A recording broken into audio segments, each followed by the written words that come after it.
Les invitamos a escuchar el Catecismo de la Iglesia Católica, dirigido por Monseñor José Ignacio Munilla.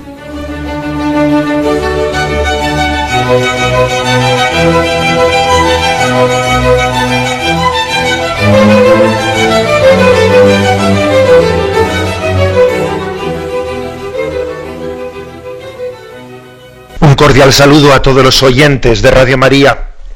Un día más, con la gracia del Señor, proseguimos el comentario del Catecismo de nuestra Madre, la Iglesia. Hoy es el segundo programa que dedicamos a explicar las tentaciones de Jesús. Nos faltan los puntos 539 y 540, que esperamos explicar hoy. Dice el primero de ellos, 539. Los evangelistas indican el sentido salvífico de este acontecimiento misterioso. Se refiere a las tentaciones de Jesús. Jesús es el nuevo Adán, que permaneció fiel allí donde el primero sucumbió a la tentación.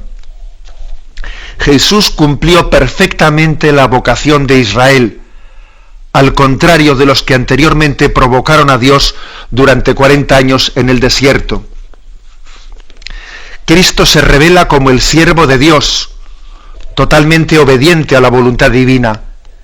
En esto Jesús es vencedor del diablo. Él ha atado al hombre fuerte para despojarle de lo que se había apropiado. La victoria de Jesús en el desierto sobre el tentador es un anticipo de la victoria de la pasión, suprema obediencia de su amor filial al Padre. Bueno, hasta aquí el número 539. Lo que se quiere aquí subrayar es lo siguiente: nos equivocaríamos si hiciésemos una interpretación de este pasaje de las tentaciones de Jesús en el desierto, una tentación meramente en el ámbito moral, que sería una tentación, y valga la redundancia, sería una tentación interpretar las tentaciones meramente como un pasaje del Evangelio que nos habla de la moral. No, sería una equivocación. Aquí el Catecismo está subrayando que este episodio de las tentaciones del desierto subraya una cristología, una soteriología, es decir, la misión redentora y salvífica de Jesucristo. Y en concreto este punto del Catecismo subraya, pues yo aquí estoy contando 1, 2, 3, 4, 6, digamos, títulos de Jesucristo. El primero, el de nuevo Adán. Jesucristo es el nuevo Adán, el que permaneció fiel, el que no sucumbió. Jesús, ante Satanás en el desierto, está volviendo a repetir el episodio de Adán en el paraíso, Adán y Eva en el paraíso frente a Satanás. Solo que Jesús no sucumbe. Jesús ha venido a redimir, y para redimir, curiosamente, lo que ha hecho es volverse a poner en la situación en la que el hombre cayó. Curiosa manera de redimirnos, volviendo a asumir nuestra situación. Jesús es, pues, el nuevo Adán.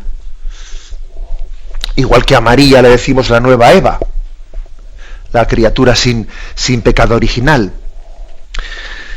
En segundo lugar, también se le llama a Jesús, igual que nuevo Adán, el nuevo Israel, es decir, cumple perfectamente la vocación de Israel, al contrario de ese Israel que durante 40 años vagó por el desierto, y durante 40 años aquella generación me asqueó y dije, dice el Salmo 95, es un pueblo de corazón endurecido, etc.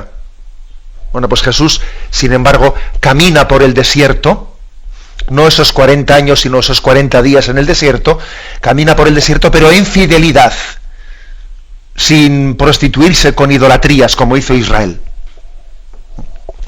Tercera imagen, la imagen del siervo de Dios, totalmente obediente a la voluntad divina. El siervo de Yahvé es una imagen que está en el libro en el profeta Isaías, el siervo obediente, como oveja llevada al matadero, siervo fiel. Acordaros luego como el Evangelio dice, siervo fiel, bien, siéntate a mi derecha, porque has sido fiel en lo poco, te daré parte en lo mucho. Es el siervo fiel. Más imágenes. vencedor del diablo. Él ha atado al hombre fuerte. ¿Qué es eso de que ha atado al hombre fuerte? Se refiere a un pasaje de Mateo, en el capítulo 3, en el que Jesús, como expulsaba a los demonios, fue acusado por los escribas. Lo tenéis a partir del versículo 22 del capítulo 3 de San Marcos. Como Jesús hacía exorcismos, algunos dijeron: este hombre expulsa a Satanás con el poder de Satanás. Tiene el poder de Satanás, y le acusaron de tal cosa, que hay que ser enrevesado para hacer esa acusación. Él, llamándoles junto a sí, les decía en parábolas: ¿cómo puede Satanás expulsar a Satanás?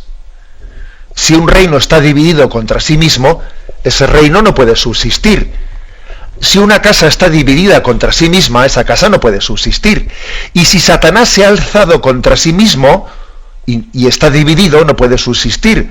Ha llegado su fin. Es decir, si yo echo a Satanás con el poder de Satanás, a ver qué contradicción es esta. Y ahora dice Jesús esta frase, fijaros: pero nadie puede entrar en la casa del fuerte y saquear su ajuar, si no ata primero al fuerte. Entonces podrá saquear su casa. ¿A qué se refiere Jesús con este versículo misterioso? Nadie puede saquear una casa si primero no ata al fuerte que está en esa casa. Hay un guardián, tienes que atar al guardián, si no, a ver cómo vas a arramblar con la casa. Se refiere a Satanás, es decir, Jesús es el que ata al fuerte. Satanás es fuerte, obviamente. Los ángeles caídos son muchísimo más poderosos que los hombres, y Jesús utiliza esta imagen para hablar de nadie es capaz, ¿no?, de arramblar con la casa, nadie es capaz de luchar contra el reino del mal si primero no ata a Satanás.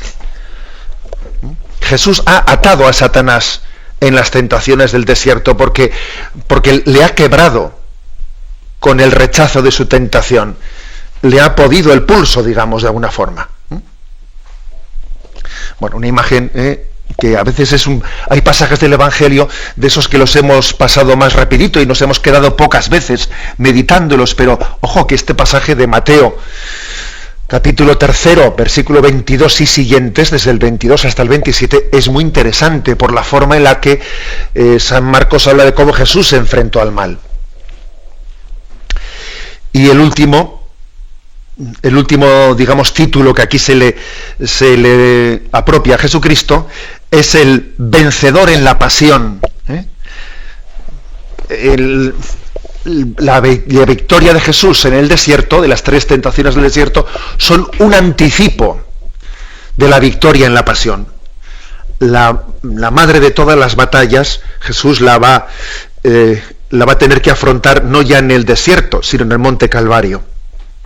Y la victoria del desierto es un anticipo de la victoria de Jesús por su suprema obediencia al Padre, porque allí él hace un acto de obediencia al Padre.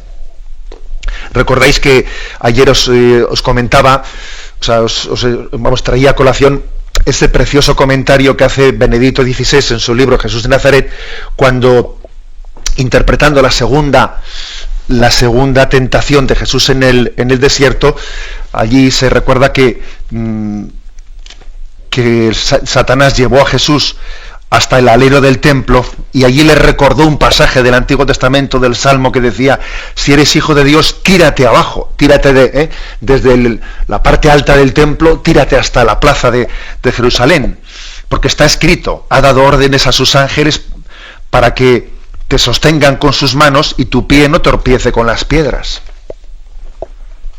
Fijaros qué pasaje del Antiguo Testamento le trae a colación Satanás, ¿no? Y Benedicto XVI dice en su libro que Jesús entendió ese pasaje del Antiguo Testamento de otra forma y en otro momento. El momento en el que Jesús decide tirarse al vacío y ser sostenido por el Padre es cuando Él está en la cruz y dice: Padre, a tus manos encomiendo mi espíritu. Y ahí sí que se tira, entre comillas, Jesús al vacío y es sostenido por el Padre. Me parece un comentario precioso de Benedicto XVI para entender esa segunda tentación del desierto. Bien, pues estábamos diciendo que el pasaje de las tentaciones del desierto no debemos de interpretarlo inmediatamente en su sentido moral, que sí, que también lo tiene y ahora vamos a hablar de él. Pero el Evangelio es principalmente el anuncio de la persona de Jesucristo, la figura de Jesucristo. Y por eso, al leer las tentaciones del desierto, lo primero que decimos es que Él es el nuevo Adán. Él es el Israel victorioso en el desierto. Él es el siervo fiel de Yahvé. Él es aquel que ató al hombre fuerte, Satanás. Él es el que anticipó la victoria de la pasión en las tentaciones del desierto. Tenemos un momento de reflexión y continuaremos enseguida.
Continuamos en esta edición del Catecismo de la Iglesia Católica explicando las tentaciones de Jesús en el desierto.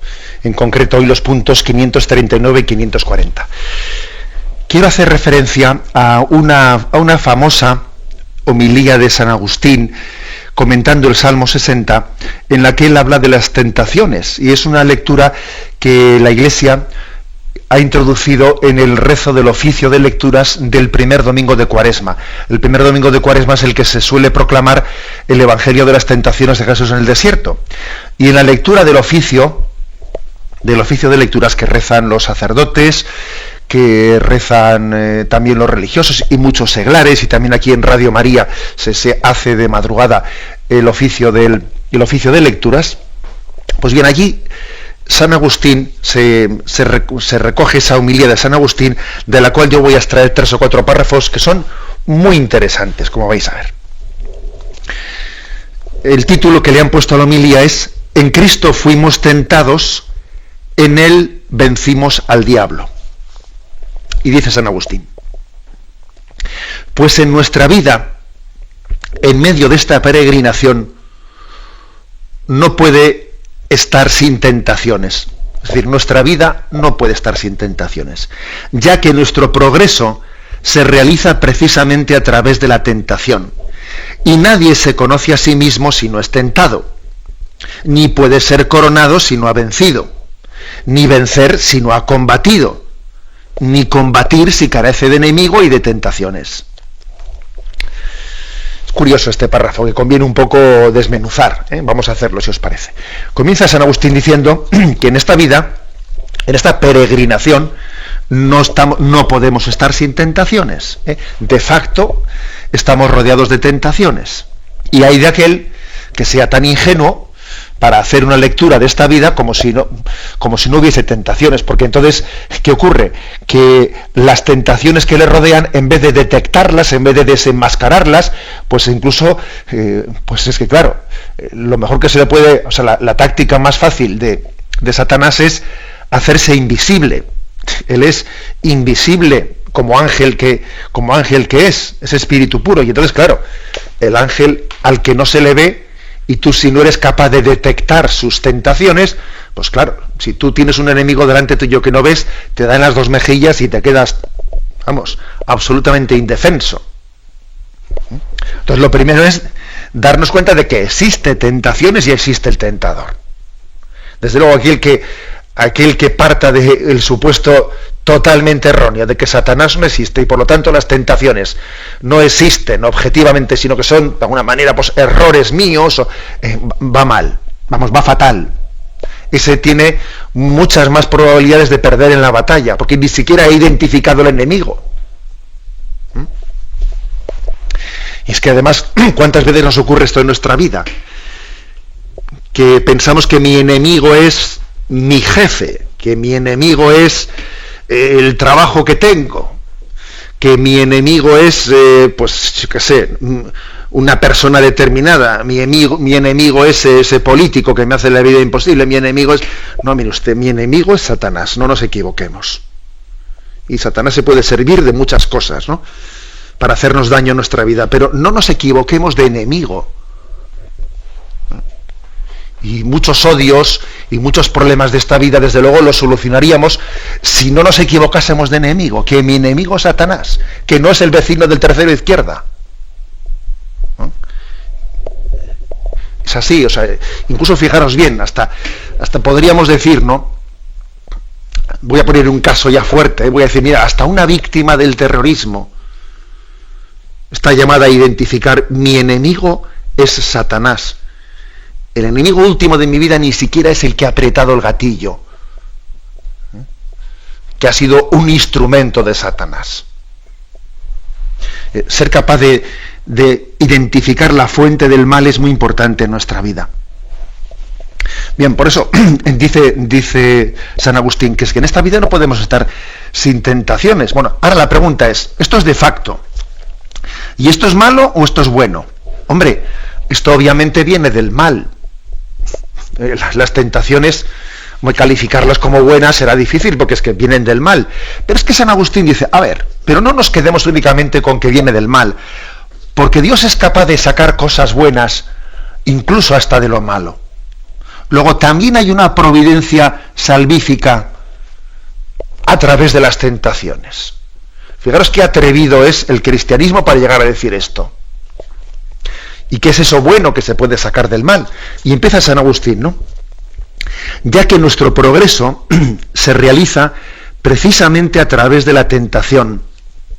Mira, en el actual estado de cosas, Dios se sirve de las tentaciones para que tú progreses, para que tú espabiles, para que tú luches, para que tú no te quedes con los brazos cruzados. ¿Cuántas veces hemos visto que las personas que han estado sometidas a situaciones muy duras son las que más han progresado en la vida espiritual? Cuando a veces el ambiente ha sido muy fácil, muy religioso, cuando los zapatos nos han llevado a misa, si me permitís la expresión, cuando la corriente social era muy religiosa, cuando los zapatos nos llevaban a misa, en el fondo la virtud tenía el peligro de casi no existir, sino más bien uno era religioso pues porque el ambiente le llevaba a serlo.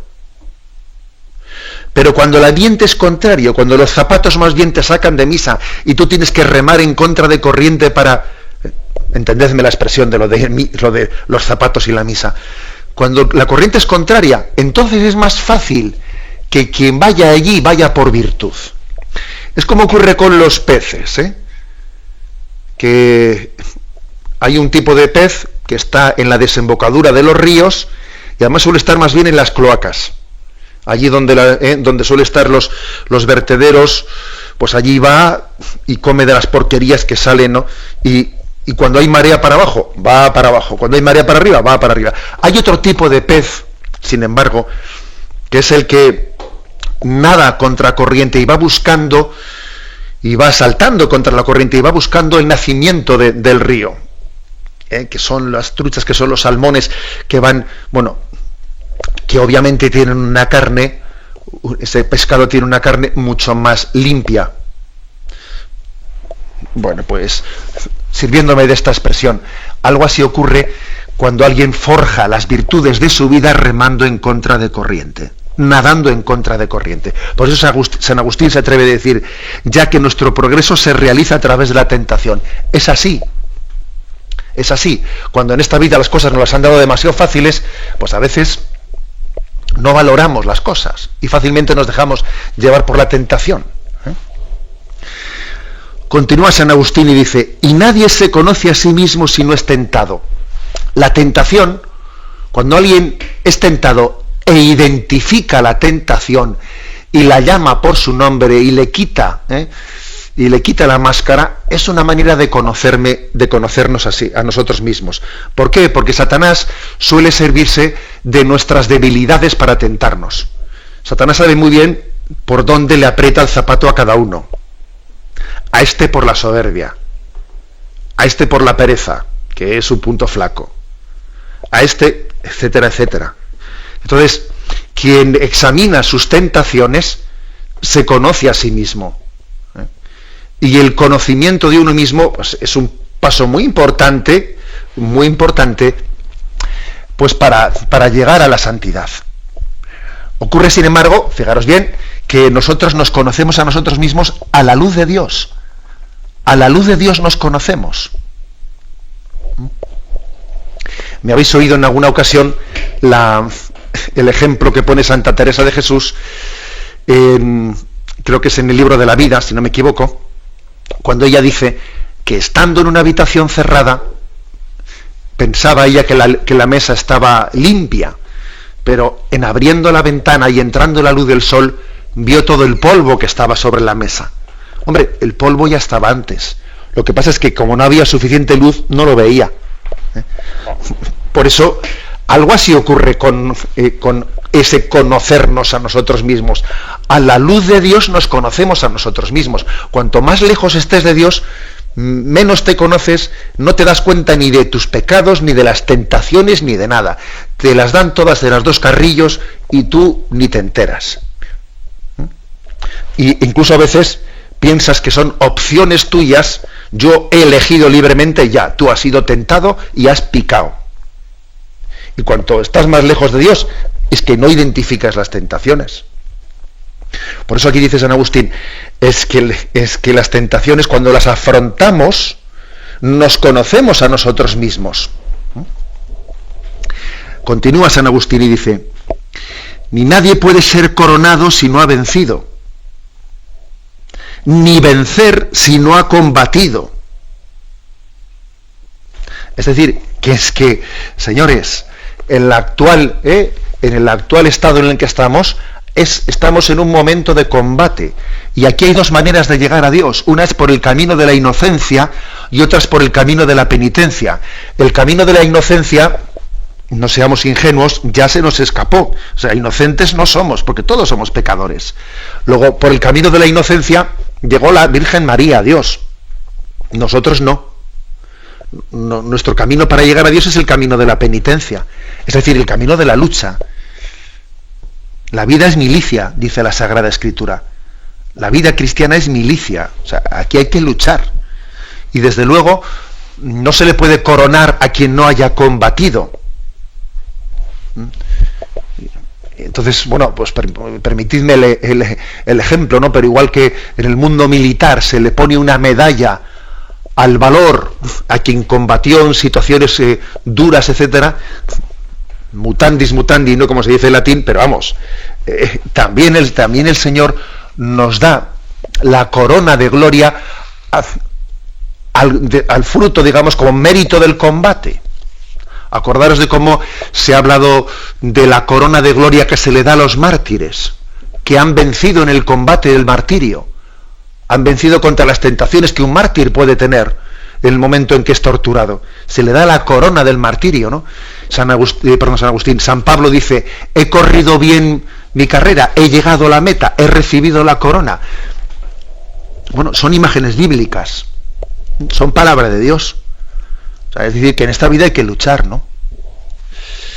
Y termina diciendo San Agustín, que ya parece ya el colmo, ¿no?, que se atreva a decir esto: ni nadie puede combatir si carece de enemigo y de tentaciones.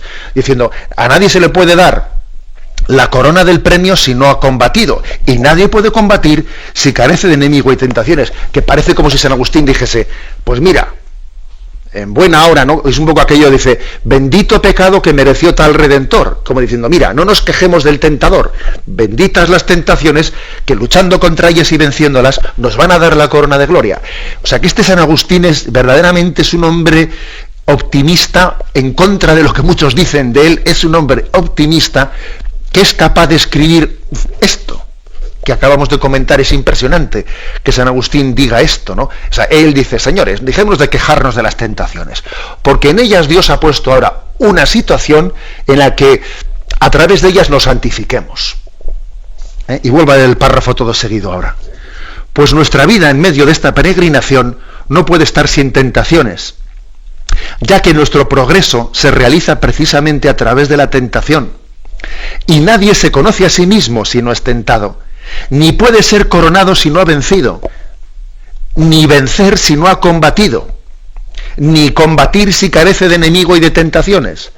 Pues venga, por lo tanto, no nos quejemos tanto, vamos a abrazar nuestra debilidad y luchar en ella, y saber que Cristo ha sido tentado para que nosotros podamos vencer al diablo. Continúa San Agustín en esa homilía diciendo lo siguiente. Nos acaban de leer que Jesucristo, nuestro Señor, se dejó tentar por el diablo, dice San Agustín. Nada menos que Cristo tentado por el diablo. Pero en Cristo estaba siendo tentado tú, porque Cristo tenía de ti la carne, y de él procedía para ti la salvación. De ti procedía la muerte para él, y de él para ti la vida. De ti para él los ultrajes, y de él para ti los honores. En definitiva, de ti procedía para él la tentación, y de él para ti la victoria. Impresionante, ¿eh?, esta afirmación de San Agustín. Date cuenta que hay como una especie de intercambio de situaciones. Jesús ha asumido la naturaleza humana. Las tentaciones del desierto son, como podríamos decir, casi el último paso de la encarnación. El último paso de la encarnación es la tentación del desierto, la muerte de Cristo en la cruz, el descenso al lugar de los muertos. Es como ya digamos la última consecuencia de la encarnación, de asumir la naturaleza humana y la condición del hombre pecador. Entonces es como si hay un intercambio. Él toma de ti la debilidad para que tú tomes de él la gracia para vencer la tentación. Por eso decía yo antes que las tentaciones del desierto en el fondo no son únicamente un pasaje evangélico que funde la moral, no, sino que es un pasaje evangélico que funda la cristología. Y continúa San Agustín: si hemos sido tentados en él, como de hecho ha ocurrido, también en él vencemos al diablo. Y ahora dice San Agustín: ¿te fijas en que Cristo fue tentado y no te fijas en que venció? Reconócete a ti mismo tentado en él y reconócete vencedor en él. Podía haber evitado al diablo, pero si no hubiese sido tentado, no te habría eleccionado para la victoria cuando tú fueras tentado. San Agustín está como dando una especie de lección, un tirón de orejas a todos aquellos que somos quejicas. Digo quejicas porque decimos, ay, es que la carne es débil. Claro, es que pues me siento arrastrado por las tentaciones, la carne es débil. Sí, es verdad. Pero es que no te olvides la otra parte. No vale decir la carne es débil, también hay que decir el espíritu es fuerte.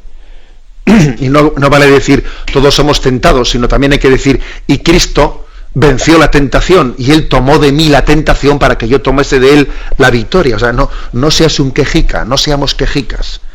No nos fijemos únicamente en que Jesús fue tentado, fíjate también en que venció la tentación. Entonces dice, no te reconozcas a ti mismo únicamente tentado en él, reconócete a ti mismo venciendo en él. O sea, que cuando Jesús dice, no solo de pan vive el hombre, sino de toda palabra que sale de la boca de Dios, ese eres tú diciéndolo también. Cuando Jesús dice, no tentarás al Señor tu Dios, eres también tú el que lo dice. O sea, las respuestas de Jesús, ¿no?, ante las tres tentaciones son nuestras respuestas. Primera, no solo de pan vive el hombre, sino de toda palabra que sale de la boca de Dios. Segunda, no tentarás al Señor tu Dios. Tercera, vete, Satanás, porque está escrito, al Señor tu Dios adorarás y a Él solo darás culto. Jesús nos ha dado el poder de poder decir, vete, Satanás. Jesús nos ha dado el poder de ser exorcistas en el rechazo de la tentación, que ese es el mayor exorcismo, no lo dudemos. A veces nosotros por la palabra exorcismo estamos siempre entendiendo cosas así, pues preternaturales, espectaculares, déjate de cosas raras. O sea, es decir, el principal exorcismo es el que vence al tentador en sus tentaciones. Bien, tenemos un momento de reflexión y continuamos enseguida.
Escuchan el programa Catecismo de la Iglesia Católica con Monseñor José Ignacio Munilla.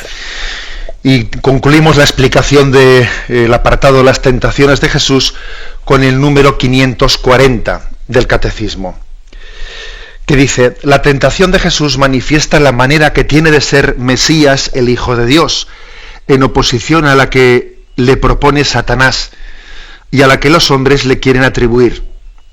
Es por eso por lo que Cristo venció al tentador a favor nuestro. Pues no tenemos un sumo sacerdote que no pueda compadecerse de nuestras flaquezas, sino probado en todo igual que nosotros, excepto en el pecado. Hebreos 4:15. La Iglesia se une todos los años durante los 40 días de Cuaresma al misterio de Jesús en el desierto. Bueno, la segunda parte de este número 540 ya la hemos comentado en la intervención anterior. Es decir, Cristo fue tentado a favor nuestro. O sea, Jesús estaba asumiendo nuestra condición cuando Él era tentado.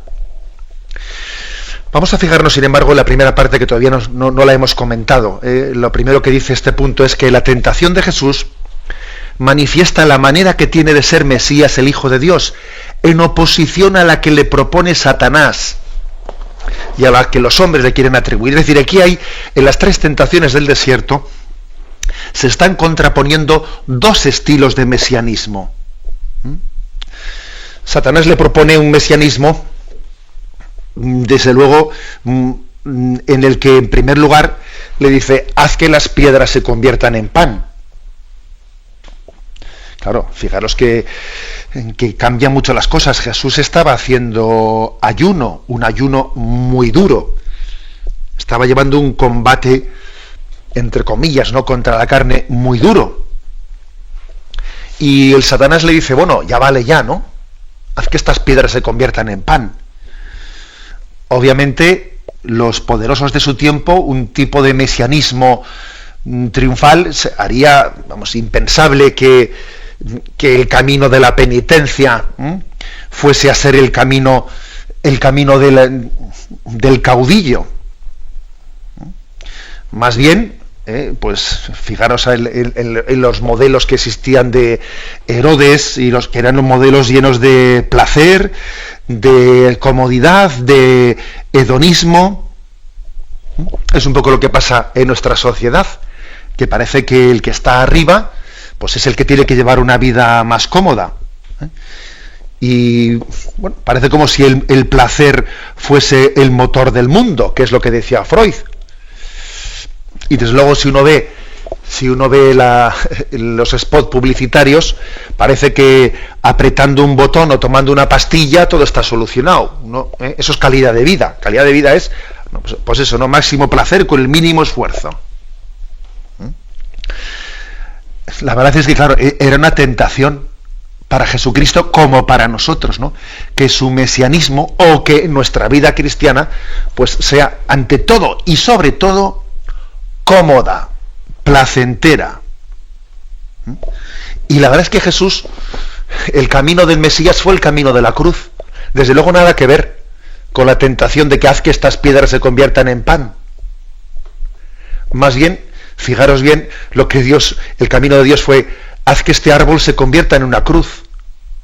Convirtió el árbol en una cruz y no las piedras en pan. La verdad es que era una tentación, esto sí que es es la antítesis, lo que le tienta del camino que Jesús elige, que es el de la cruz. Con la segunda tentación ocurre algo por el estilo.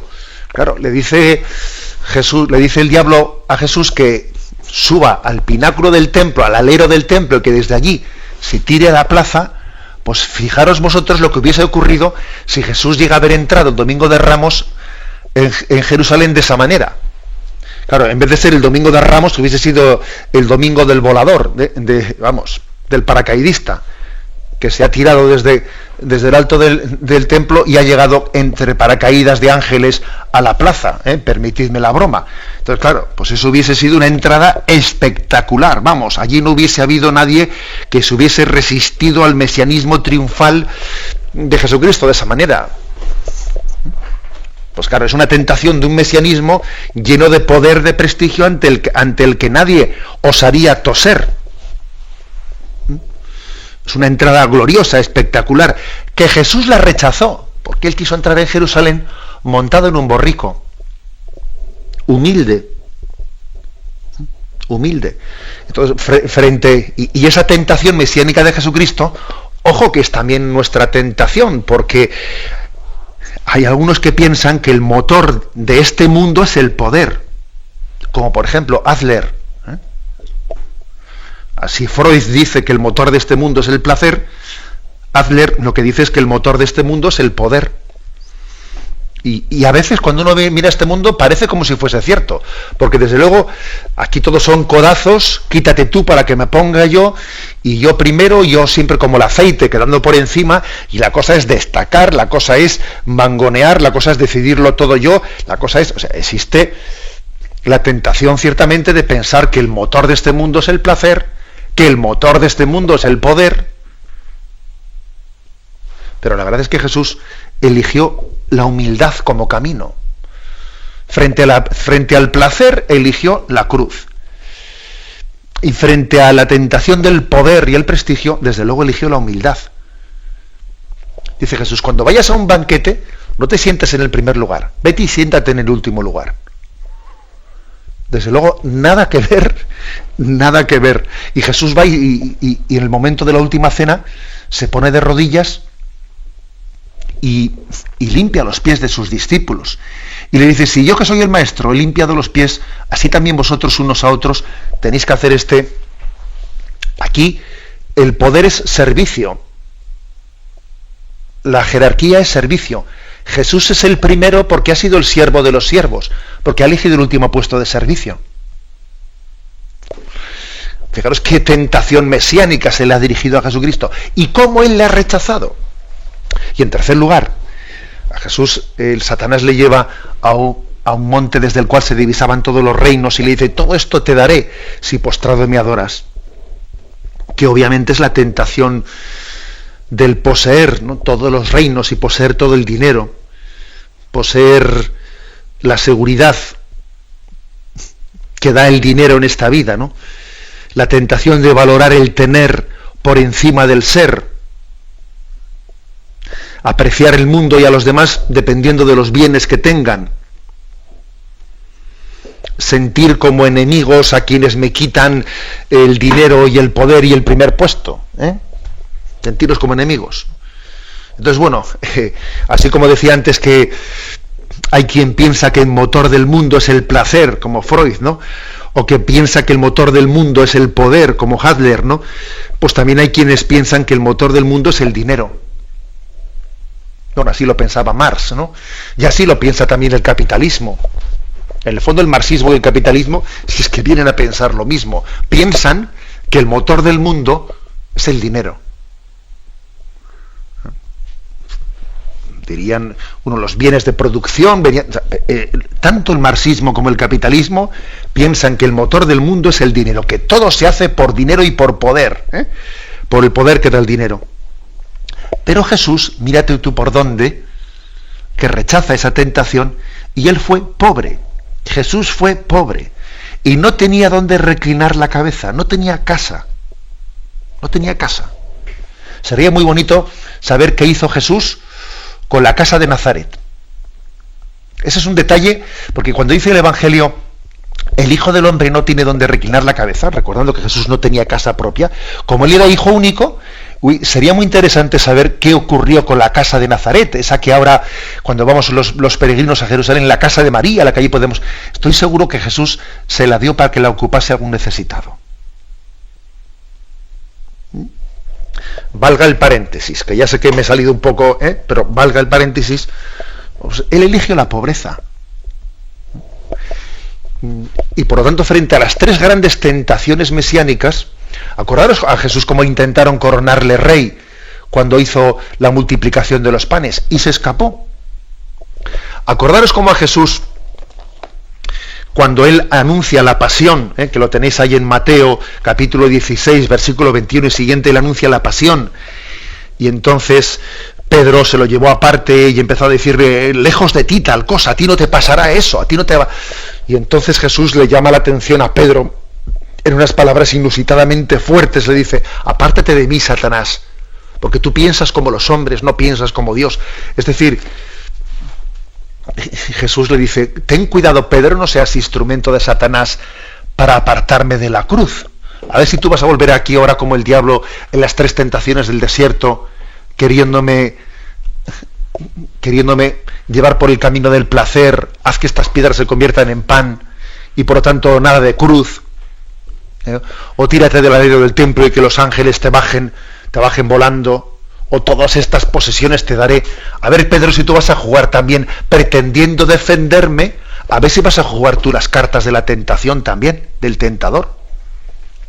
Es decir, que las tres tentaciones del desierto, como dice aquí el Evangelio, son tentaciones mesiánicas, que son tentaciones contra la forma en la que Jesús iba a llevar adelante su mesianismo. Y al mismo tiempo son tentaciones contra nuestra vocación a la santidad, porque es que, mira, el demonio ya es muy viejo y ya se repite. Y ya es que se repite como el ajo. Y entonces, claro, las tentaciones que Jesucristo padeció, pues básicamente son las nuestras, son las de toda la humanidad.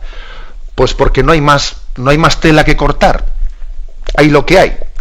Y entonces tenemos que darnos cuenta de que en Cristo todos hemos sido tentados, y esas tres tentaciones básicamente son las tentaciones de todos los tiempos y de toda la humanidad. Como decía Dostoyevsky, que así lo decía él, las tentaciones del desierto son las tentaciones de todos los tiempos y de toda la humanidad. En el fondo, nos aprieta a todos el zapato, pues por alguno de estos tres lados por los que Jesús fue tentado. Lo dejamos aquí y damos paso a la intervención de los oyentes. Podéis llamar para formular vuestras preguntas al teléfono 917 107 700. 917. Escuchan el programa Catecismo de la Iglesia Católica con Monseñor José Ignacio Munilla. Sí, buenos días. ¿Con quién hablamos? Mire, me llamo María. Adelante, le escuchamos. Dos preguntitas, ¿vale? Vale. Cortita. Mira, la primera, ¿las enfermedades mentales son carencias espirituales? Y la segunda es, ¿qué interés puede tener el diablo en una persona que no está consagrada a Dios, que no adora a Dios? El exorcismo nunca hay a una persona que su vida dedicada a Dios. ¿Qué interés puede tener el diablo en esa persona? Vale, gracias, nada más. De acuerdo. Mire, comenzando por la segunda. Al diablo le tiene el mismo interés por cualquier alma.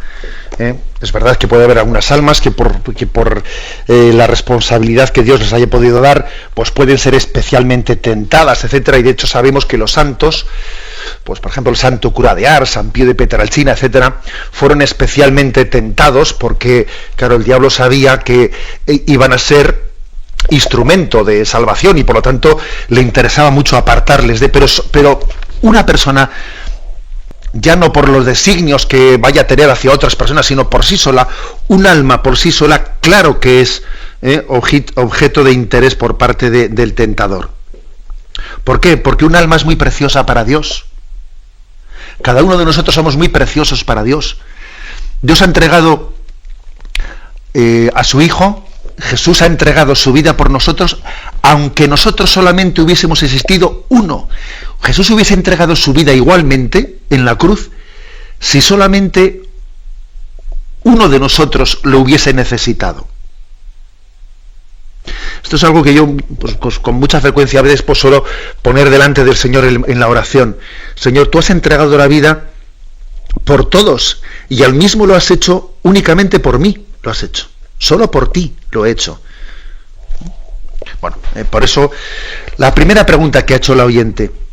A ver, ¿las enfermedades mentales, las enfermedades psiquiátricas son carencias espirituales? Bueno, pues hay que decir que rotundamente no. Rotundamente no. Una enfermedad mental, pues una esquizofrenia o lo que sea, es una enfermedad física, pues exactamente igual que si puede ser pues pues un tumor o lo que puede ser una distrofia, lo que fuere, etcétera. Las enfermedades mentales, pero me alegro de que haya hecho esta pregunta, porque a veces solemos poner bajo sospecha a las personas que tienen enfermedades psiquiátricas.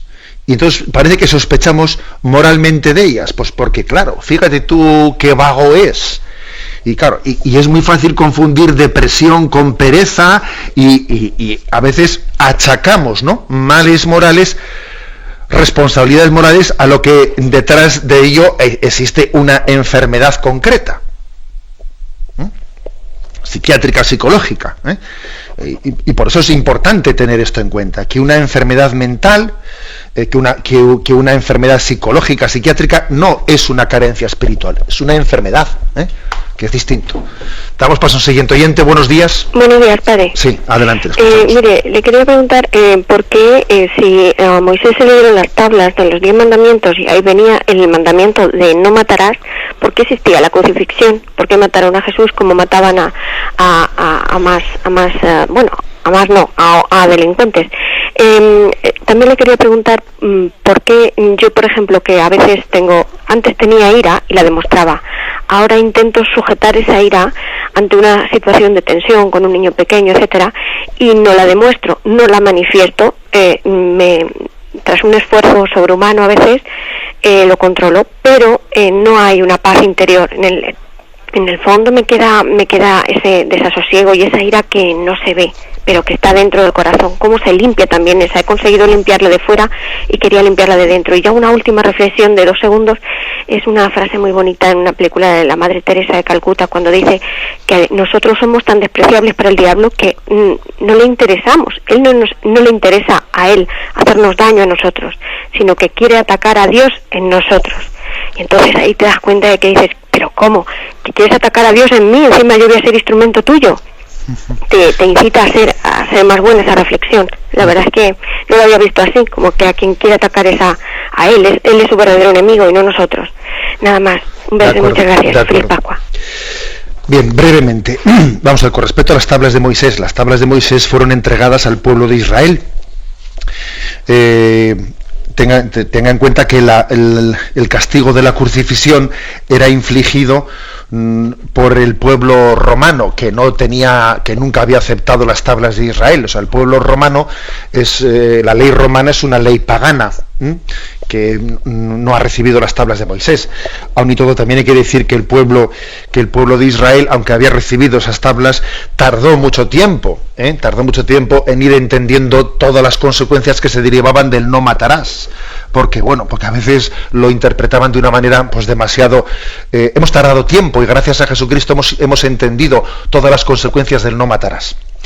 Con respecto a la segunda pregunta, que dice la oyente, Dios veo que me ha ido dando la gracia de contener la ira, sujetar la ira hacia afuera, pero dentro de mí pues veo que no tengo el suficiente amor y que también tengo como una ira interna contenida.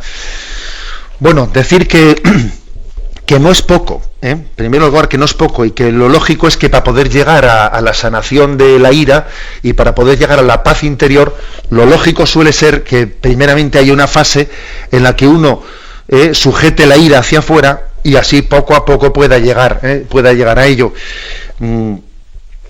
Por ejemplo, San Francisco de Sales, a quien se le llegó a llamar el doctor Melifluo, etcétera, alguien cuya espiritualidad estaba llena de ternura, de cariño, de paciencia. Hemos descubierto después que él tenía una lucha interior muy grande, con sentimientos interiores de rabia, que él iba conteniendo y tenía un gran mérito, pues el hecho de que pareciese el doctor Melifluo lleno de cariño y de paciencia, cuando por dentro tenía un combate muy fuerte. Yo creo que hay una lógica de ser cristificado que es más o menos la siguiente. El Señor nos pide perdonar las ofensas, pero hay un paso más.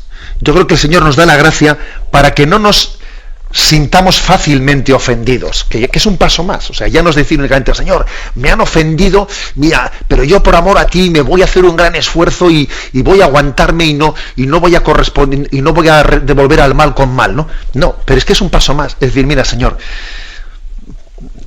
por tu gracia, pues determinadas cosas ya no me ofende lo que antes me ofendían, es decir, no me las tomo tan a pecho. No soy tan vulnerable a los fallos de los demás, porque aquí todo el mundo falla. Aquí casi lo excepcional es que alguien no falle, o sea, por lo tanto no me escandaliza el fallo de los demás. O sea, es decir, que en la medida en que el Señor va ganando en nuestro corazón, ya no es que tengamos la capacidad de perdonar, ¿no?, sino que tenemos también una capacidad de no sentirnos fácilmente ofendidos, de tener la santa paciencia y misericordia con la gente que nos rodea. Damos paso a un siguiente oyente. Buenos días. Hola, buenos días, monseñor. Adelante. Yo mi pregunta es algo que me cuesta mucho entender y mucho más difícil con las explicaciones cuando me preguntan. Ahora que se habla tanto de la salvación de la humanidad, se habla tanto de las tentaciones del demonio y de la condenación, muchas veces me preguntan, bueno, vamos a ver, si Dios es infinitamente misericordioso y Él, como dice la Escritura, antes de que naciéramos ya nos conoce, Él antes de crearnos ya sabe qué actitud vamos a tomar en la vida y qué es lo que vamos a hacer sin que ello vaya a influir. Él nos da plena libertad, yo eso lo entiendo. Pero si Él es omnisciente, Él sabe, por ejemplo, si yo una vez que me cree, mi acción va a ser estar contra Dios y condenarme. Entonces, sabiendo ya eso antes de crearme, ¿por qué Dios me crea? Esa es una pregunta que me hacen muchas veces, porque tu Dios, no sé si es misericordioso, para qué te creas y sabe que te vas a condenar, y no sé dar una explicación satisfactoria porque yo tampoco lo entiendo. Muchas gracias. Mire, esta pregunta que hace usted es una pregunta que de una u otra manera ha salido muchísimas veces, no digo ya solamente en el programa, sino en la historia de la Iglesia. Ha sido uno de los motivos, pues, de debate teológico más fuerte, hasta el punto que, mire, hubo un siglo concreto en el que el Papa pidió a los teólogos una tregua para no discutir sobre estos temas, porque claro, es un misterio en el que nos perdemos, había un grado de enfrentamiento entre los teólogos peleando sobre estos aspectos, sobre gracia y libertad, pues que incluso el Papa pidió en un momento determinado a los teólogos que tuviesen un tiempo de más oración, más contemplación y menos discutir y teorizar sobre cosas que se nos escapan. Bueno, un misterio es aquello que no es, digamos, explicable plenamente desde el punto de vista racional. Pero sin embargo, un misterio no quiere decir que no podamos dar ninguna referencia racional, aunque no sea todo, digamos, meramente desmenuzable racionalmente. Existe, ¿no?, una racionalidad. Entonces, hay que decir que en ese misterio de libertad y salvación y condenación, hay que afirmar dos polos. Hay que afirmar dos puntos. ¿Dios lo sabe todo? ¿Sabe pasado, presente y futuro? Sí, lo sabe. Dios, al saber, por saberlo, condiciona nuestra libertad y nosotros dejamos de ser libres porque Dios lo sepa. No. Dios conoce lo que vamos a hacer sin que por eso se condicione en absoluto nuestra libertad a la hora de hacerlo. Dios es infinitamente bueno. Sí, Dios es infinitamente bueno. ¿Y Dios es infinitamente respetuoso de nuestra libertad? Sí, también lo es. Ahora dice el oyente, bueno, entonces podríamos haber hecho una cosa, que Dios hubiese creado al que sabía que iba a responderle bien y que no hubiese creado al que sabía que no iba a responderle mal. Bueno, oiga, mire usted, nosotros eso ya es empezar a decirle a Dios lo que tiene que hacer o los deberes que tiene que cumplir. O sea, yo sí que saco la siguiente conclusión, que si Dios ha creado al hombre libre, sabiendo que por crearse libre algunos podrían condenarse y otros podrían salvarse, yo saco la siguiente deducción.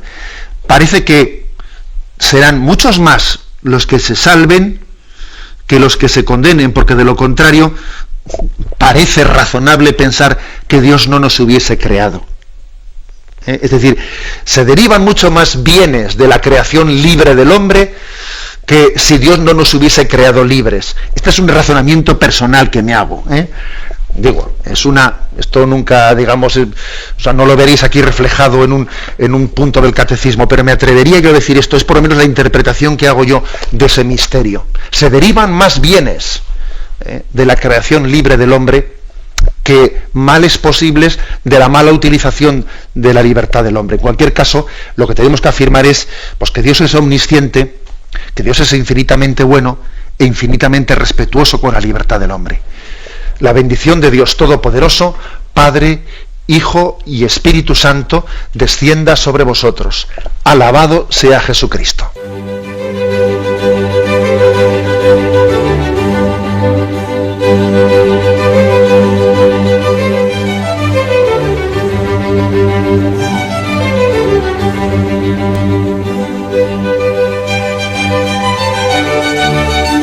Han escuchado en Radio María el Catecismo de la Iglesia Católica, un programa dirigido por Monseñor José Ignacio Munilla.